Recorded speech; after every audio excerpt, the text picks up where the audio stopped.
Good morning, everyone. It's great to be back here in Regina. And thanks to the leadership of Premier Moe and the hard work of residents over the past 3 months, Saskatchewan is reopening. As life gradually returns to normal, it's great to see families and friends catching up and businesses welcoming back customers. Saskatchewanians, like all Canadians, are optimistic about their futures and anxious to get back to work. As the saying goes, when we get knocked down, we get back up again. During difficult times, Canadians pull together. We support our neighbors, and together we overcome great challenges. I am confident that this crisis will be no different. Canadians are an endlessly enterprising people. Perhaps it's a product of our immigrant society where people leave the familiarity of home for a shot at a better life on the other side of the world and then work hard to achieve it. Perhaps it's the inspiration we take from Indigenous peoples, resilient men and women who built Canada's first communities in some of the harshest conditions imaginable. Perhaps it's our belief in freedom, limited government, and the power of the free market. Regardless of the reason, Canadians have proven time and time again that through hard work, innovation, and perseverance, we can accomplish anything. Alors que la crise sanitaire passe et que les provinces réouvrent leurs économies, nous faisons face à un nouveau défi, assurer la reprise économique et placer le Canada en position de force. Le Canada doit fonctionner à plein régime dans tous les domaines. Quand le Premier ministre va présenter son portrait financier le mois prochain, j'espère vraiment qu'il aura un plan pour relancer notre économie. Les Canadiens méritent une transparence de leur gouvernement et des mesures efficaces pour les aider. But let's not forget that governments don't create jobs. People do. In May, despite a global pandemic, while public sector employment shrank, the private sector created almost 330,000 new jobs across the country. Continued private sector growth will be integral to our recovery. But according to the Canadian Federation of Independent Business, many employers are facing significant staffing challenges despite record unemployment numbers. Canadians want to work. Businesses want to get Canadians back to work. But the government has structured the Canada Emergency Response Benefit, or CERB, in such a way that workers are penalized for picking up shifts. Workers who earn a single dollar more than the government's arbitrary $1,000 limit lose their entire CERB, making it very difficult to work more. That is wrong, and that must change. Depuis le début de cette pandémie, les conservateurs présentent des solutions constructives pour aider les Canadiens parce que nous croyons au potentiel des gens. Les agriculteurs qui nourrissent nos villes, energy workers who fuel our communities, small business owners who save and sacrifice to grow their businesses, and with them, the Canadian economy. Our goal has been to help get workers and local businesses back on their feet as quickly as possible. So today I am pleased to announce another Conservative proposal to help Canadians get ahead. Conservatives believe it should always pay to work. That is why we are proposing to make the Canada Emergency Response Benefit more flexible and generous by introducing the Back to Work bonus. Under our plan, Canadians who lost their jobs through no fault of their own during the pandemic and currently qualify for the CERB will continue to receive their full $2,000 each month. In addition, as businesses reopen, workers who make between $1,000 and $5,000 per month would qualify for the Back to Work bonus, a CERB top-up that would gradually be phased out by 50 cents for every extra dollar earned over the $1,000 threshold. Les conservateurs pensent que la rémunération doit être une incitative au travail et non le contraire. C'est pourquoi nous proposons de rendre la prestation canadienne d'urgence plus souple et plus généreuse avec la prime de retour au travail. Avec notre plan, les Canadiens qui ont perdu leur travail pour des raisons indépendantes de leur volonté pendant la pandémie et qui ont droit à la prestation canadienne d'urgence vont continuer à recevoir 2 000 $ par mois. Et alors que les entreprises rouvriront leurs portes, les travailleurs qui gagnent entre 1 000 et 5 000 $ par mois auraient droit à la prime de retour au travail, un supplément à la prestation canadienne d'urgence qui va être progressivement éliminé de 50 cents pour chaque dollar gagné en deçà de seuil de 1 000 $. So for a part-time server making $2,000 per month, the back-to-work bonus would result in a top-up of $1,500 for a total monthly income of $3,500. Canadians want to work, but they are understandably concerned about their financial security. This common sense proposal will give workers the support they need to transition back into the workforce and ensure that local businesses are able to fill shifts and get back on their feet as well. It would also ensure that workers are always better off when they work more and earn more. Cette mesure sensée va donner aux travailleurs le soutien requis pour retourner sur le marché du travail et elle va assurer que les entreprises locales puissent embaucher et se remettre au pied. Elle va aussi assurer que les travailleurs s'en tirent mieux quand ils travaillent et gagnent plus d'argent. Conservatives know that a good job helps Canadians succeed. It helps their families succeed. It helps build our communities and ultimately makes a stronger country. We know that our economic recovery depends on Canadians. Conservatives will keep fighting to get you the help you need. Thank you very much. Happy to take your questions. Thank you. We'll now take questions. Please press star 1 if you have a question. N'hésitez pas à appuyer sur étoile 1 pour toute question. The first question, la première question, nous vient de Catherine Lévesque, la presse canadienne. À vous la parole. Please go ahead. Oui, bonjour, M. Scheer. Pouvez-vous m'expliquer la différence entre ce que vous proposez aujourd'hui et la proposition du Bloc québécois au sujet de moduler la PCU? Alors, notre position, c'est très, très clair. C'est d'assurer qu'une personne ne perde pas leur bénéfice le moment qu'il gagne plus de 1 000 $. Il peut garder 50% de le PCU après 1 000 $. Ça va assurer que les gens qui ont peur, peut-être que s'ils acceptent quelques heures de travail, mais peut-être l'entreprise ne peut pas continuer d'offrir des heures pendant le mois entier, peut garder leur PCU. So our proposal is very simple. It's to allow people to continue to accept shifts without being worried about losing their entire CERB. So you can imagine a scenario perhaps in the early part of the month where someone has earned just under $1,000 and a small business owner calls them up and offers them a few more shifts.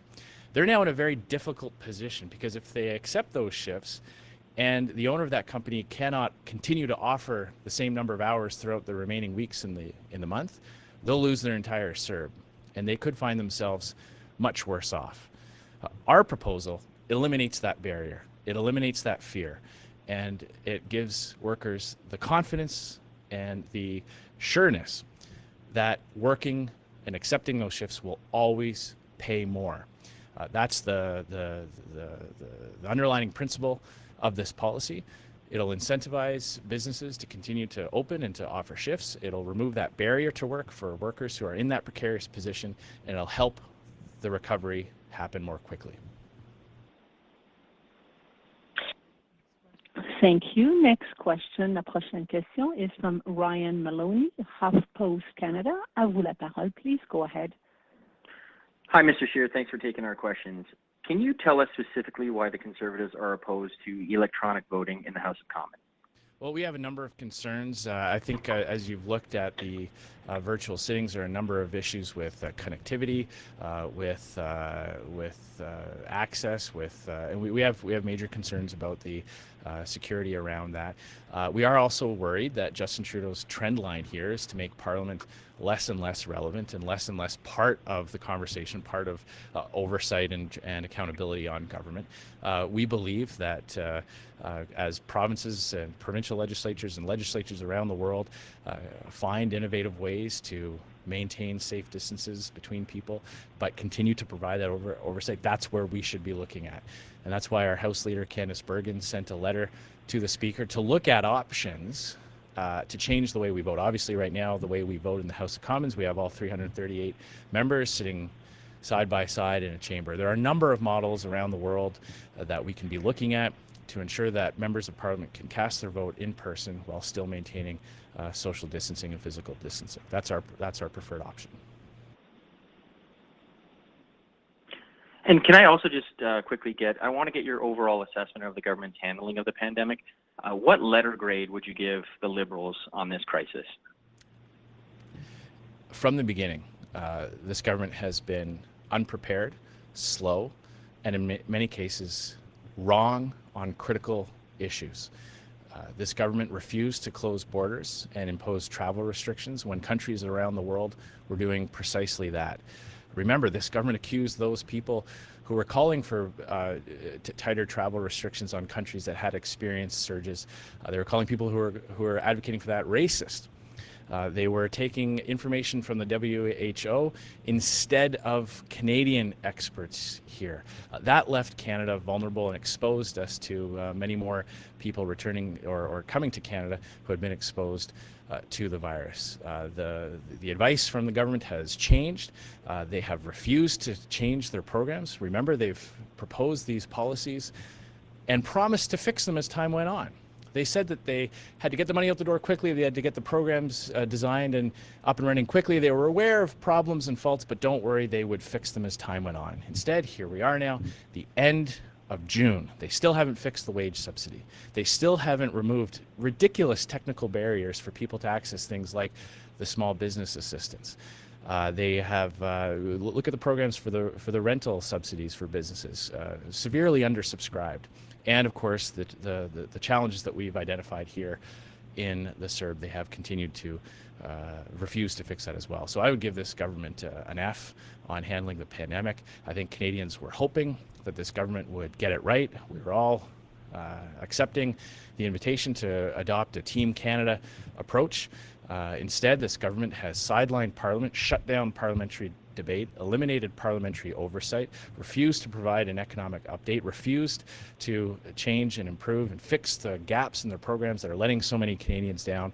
They dumped PPE in the garbage just a few months before the pandemic hit. They gave some of that equipment away while we were needing it here, while frontline workers were going without it. This government has had a long succession of blunders and missteps from the very beginning of this pandemic.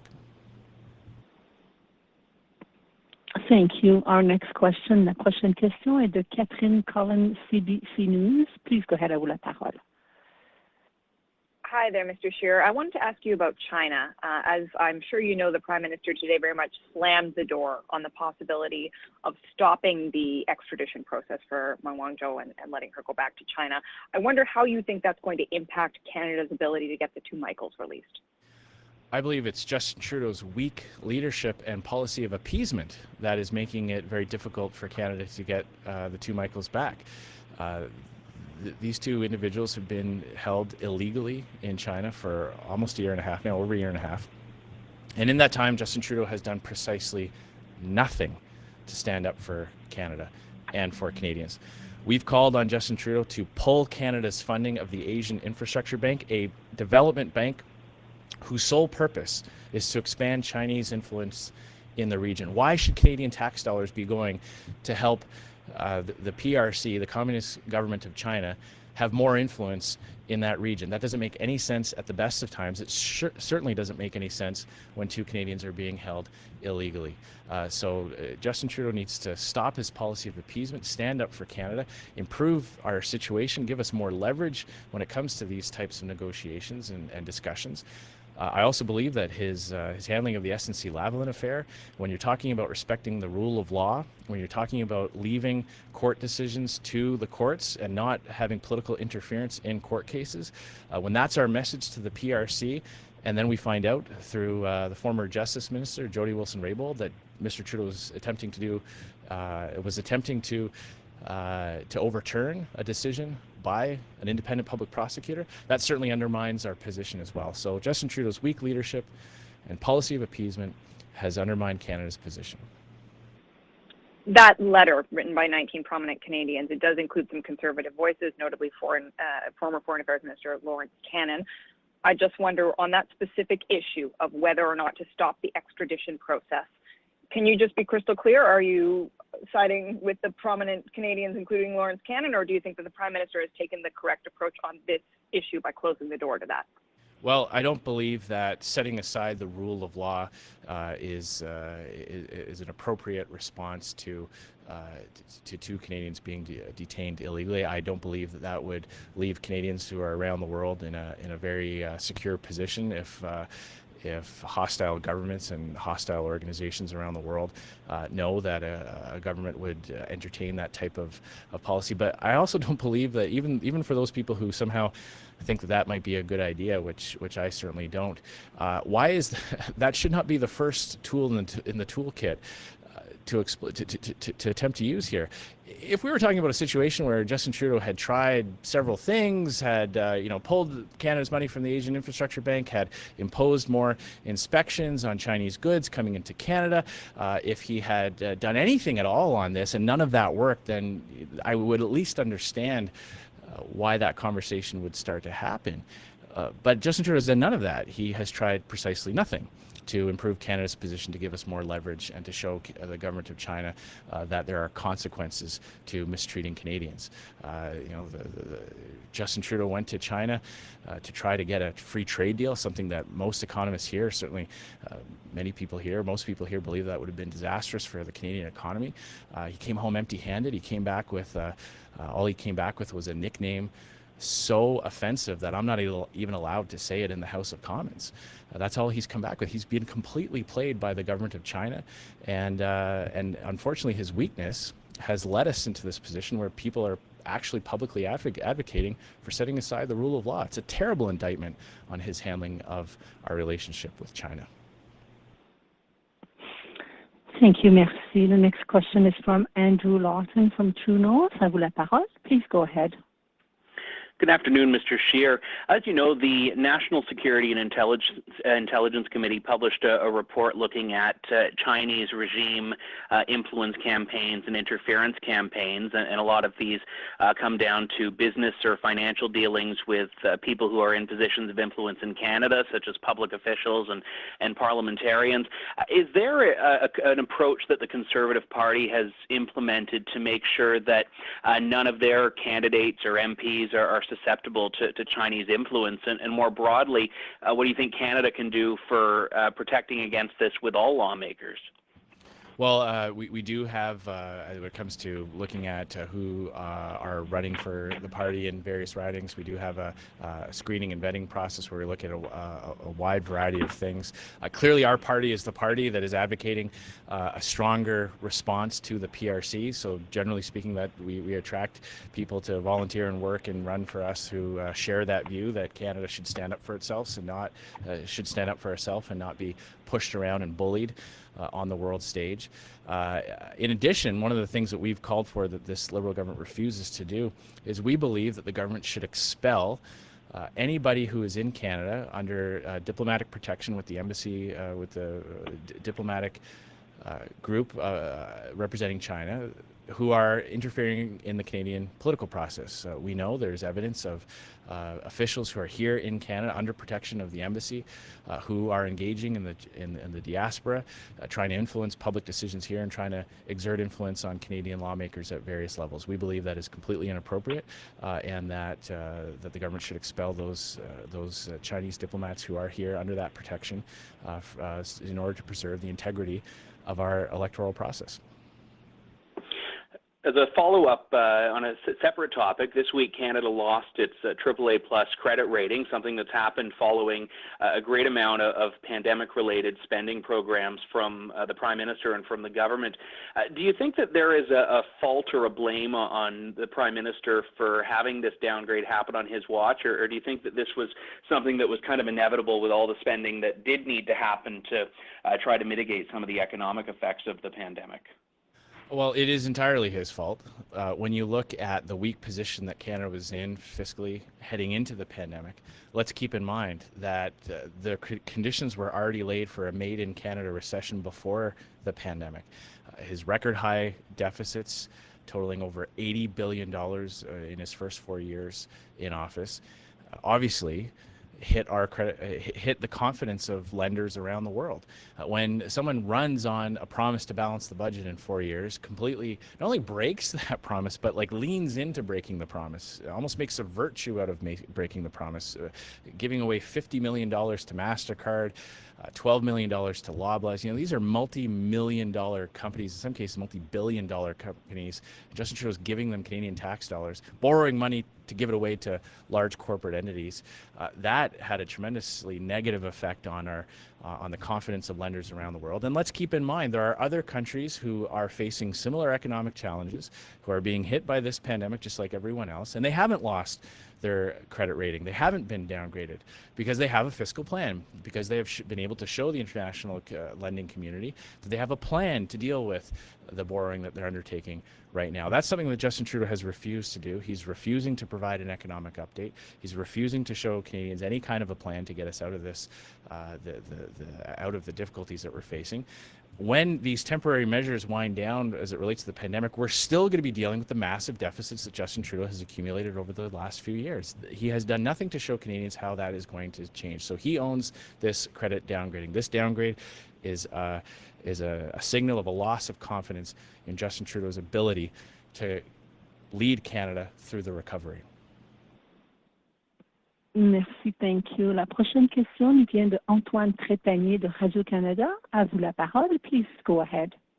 Bonjour, M. Scheer. Je voudrais savoir, peut-être faire du pouce un peu sur ce que ma collègue de CBC vous a posé comme question relativement à la Chine et à la position des 19 signataires de la lettre, et ainsi que la réponse de M. Trudeau aujourd'hui. Qu'est-ce que vous en faites de tout ça, considérant notamment que M. Cannon a signé cette lettre? Alors, je n'accepte pas leur position. Je n'accepte pas l'idée que ça doit être le premier essai de défendre nos intérêts et les Canadiens dans les autres pays. Justin Trudeau n'a rien fait à ce moment. Nous avons proposé les idées pour montrer au gouvernement de la Chine que les Canadiens n'acceptent pas les abus de nos citoyens. Nous avons demandé que le gouvernement retire l'argent canadien dans la banque d'infrastructure asiatique. Il n'y a aucun bon sens pour lequel l'argent des contribuables canadiens va à une banque contrôlée par la Chine pour créer les produits d'infrastructure pour assister la Chine d'avoir plus d'influence dans la région. Il n'y a aucun bon sens. Alors, notre position, c'est de protéger la primauté du droit, notre système de la justice, et de trouver les façons de montrer à le gouvernement de la Chine qu'il y a des conséquences d'abuser nos citoyens. Craignez-vous, si vous me permettez en relance, craignez-vous par contre que si le gouvernement devait prendre ce que vous proposez comme idée et de la mettre de l'avant, eh bien, ça nuirait pas justement aux deux Michael en Chine, ça attiserait pas davantage le débat ou la position chinoise? Mais la politique de le gouvernement de rien faire a résulté dans cette situation. Alors, je n'accepte pas l'idée que si on fait quelque chose, il va nuire la situation pour les deux Michaels. Parce que le politique actuel du gouvernement a résulté dans une situation où il est dans une prison pour plus d'un an et 6 mois et qu'il a maintenant a des charges officielles au part du gouvernement. Alors, le plan actuel du gouvernement, obtenir les résultats terribles pour les deux Michael, je crois que notre position de défendre nos intérêts, défendre nos citoyens, va avoir un meilleur résultat pour les deux Michaels. Thank you, merci. The next question is from Libertium, the Canadian Press. À vous la parole. Please go ahead. Yes, thank you. Just wanted to follow up on the downgrading of the credit rating by Fitch. What impact do you think that should have on the government's approach to the pandemic from a fiscal perspective and support to Canadians over the short and medium term? And when do you think some of the programs, such as the CERB, should start being phased out? Well, obviously, it's a very negative signal to investors. It's going to lead to higher borrowing costs for the government. That's what credit downgrades mean. You have to compensate more for the greater risk that people associate with lending money to the government of Canada. It's also a signal. It's also a sign of the consequences of many of these decisions. Right now, the Bank of Canada is buying government debt, creating out of thin air $5 billion a week. They're buying corporate bonds. They're buying government bonds of various kinds. That's unsustainable in the long term. So I believe what we need to do is we need to kind of separate the two tracks. We've got the emergency pandemic response that we all believe, we have every reason to believe, is a temporary challenge as more and more of the provinces open up and as more and more of the workforce has the ability to return back to work. Those measures are obviously very costly, but they are linked to a pandemic that we hope, we have every reason to believe, is a temporary challenge. Then we have to look at the regular operations of government, and that's really where the problem is. Because that is where Justin Trudeau led us into massive deficits for years and years, destroying our fiscal framework, and putting us in this vulnerable position. That's what we've got to wrap our heads around. That's what this government has to show Canadians, how they have a plan to unwind these massive deficits, to stop with the billions and billions of dollars of corporate handouts, to stop wasting money, to streamline the government operations and incentivize the free market and the private sector to create growth and prosperity. That is what we need to do, so that when this health crisis is over and when the economic consequences of this health crisis is over, we can get the government of Canada back on a fiscal track to restore that confidence for international investors, so more and more of your tax dollar doesn't go to just pay the interest on all that borrowing that this government has racked up. And if I could ask you on a different topic, the Senate committee is going to issue a formal statement of regret or apology to the staff of former Conservative Senator Don Meredith, and with regards to harassment and sexual harassment of staff in his office. At the time, those staff members were Conservatives, and I'm wondering whether the Conservative caucus or Conservative Party will apologize to these staffers as well as talk about compensation for them. Mm-hmm. Well, we take these types of issues very seriously, and we'll certainly look at what's coming out of the Senate. Unlike Justin Trudeau, when it comes to these types of complaints, we've been very open and transparent with challenges in our own we faced in our own party, and of course, we want to make sure that anybody who was subjected to any kind of harassment has the recourse that they deserve. Thank you, merci. La prochaine question nous vient de Émilie Bergeron de l'agence QMI. À vous la parole, please go ahead. Bonjour, M. Scheer. J'ai de la misère à comprendre votre position sur la Chine et cette lettre envoyée par plusieurs ex-diplomates. Donc, d'un côté, vous dites M. Trudeau a une politique étrangère faible et est faible face à la Chine, mais d'un autre, vous dites aussi que vous semblez pas être en faveur de la proposition dans la lettre. So maybe I'll just repeat that in English just to make sure I'm well understood. About this letter that we learned about yesterday, what is clearly your position? You say that Mr. Trudeau is just weak facing China, and that's the result of it. But what is your position? What will you do in his seat? Alors, comme j'ai dit, je n'accepte pas la position, la solution que les signataires de cette lettre a présentée.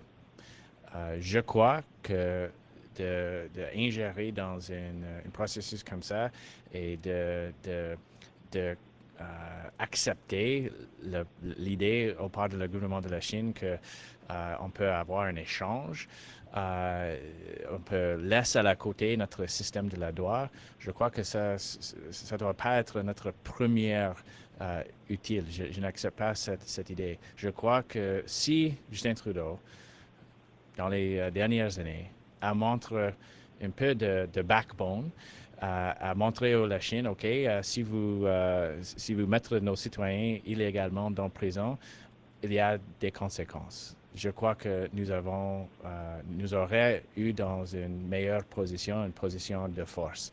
Mais parce que Justin Trudeau n'a rien fait pendant les dernières années de montrer à la Chine que les Canadiens n'acceptent pas les abus de notre citoyen. Je crois que ça, c'est la raison pour laquelle nous sommes dans la situation où les gens, comme vous avez mentionné, proposent cette idée. Je n'accepte pas cette idée, mais je crois que ça, c'est un symptôme à cause de la leadership de faiblesse et la politique de Justin Trudeau. Merci beaucoup tout le monde. That's all the time I have for today. Thanks very much. Appreciate it very much.